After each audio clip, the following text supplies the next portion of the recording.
Subscribe کریں ہمارے channel کو اور بیل آئیکن کو کلک کریں تاکہ ہماری ہر نئی آنے والی ویڈیوز آپ تک بآسانی پہنچ سکے۔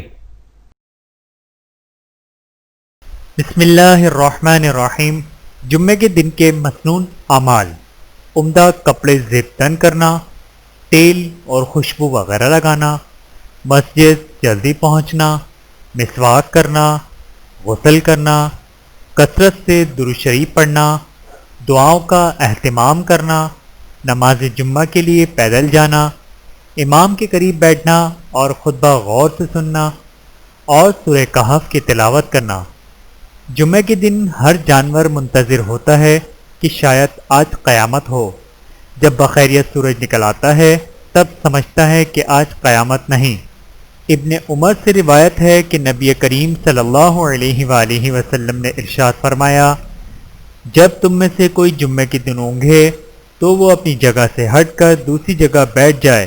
امام ابو عیسیٰ ترمذی فرماتے ہیں یہ حدیث حسن صحیح ہے۔ بحوالہ جامع ترمذی۔ حضرت ابو ہریرہ رضی اللہ تعالیٰ عنہ سے روایت ہے کہ رسول اللہ صلی اللہ علیہ وآلہ وسلم نے فرمایا کہ بہترین دن جس میں سورج نکلتا ہے وہ جمعے کا دن ہے۔ اسی دن میں حضرت آدم علیہ السلام پیدا کیے گئے اور اسی دن میں ان کو جنت میں داخل کیا گیا اور اسی دن میں ان کو جنت سے نکالا گیا۔ بحوالہ صحیح مسلم۔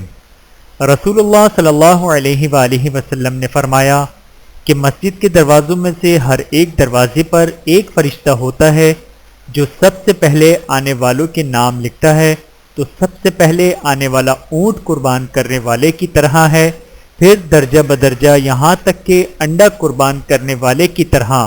پھر جب امام پڑھنے بیٹھتا ہے تو وہ فرشتہ اپنے صحیفے کو لپیٹ لیتا ہے اور ذکر سننے کے لیے حاضر ہو جاتا ہے۔ بحوالہ صحیح مسلم۔ نبی کریم صلی اللہ علیہ وآلہ وسلم نے فرمایا کہ جمعے میں ایک گھڑی ایسی ہوتی ہے کہ مسلمان اس گھڑی میں اللہ تعالیٰ سے جو بھلائی بھی مانگے گا اللہ تعالیٰ اسے عطا فرما دیں گے، اور وہ گھڑی بہت تھوڑی دیر رہتی ہے۔ بحوالہ صحیح مسلم۔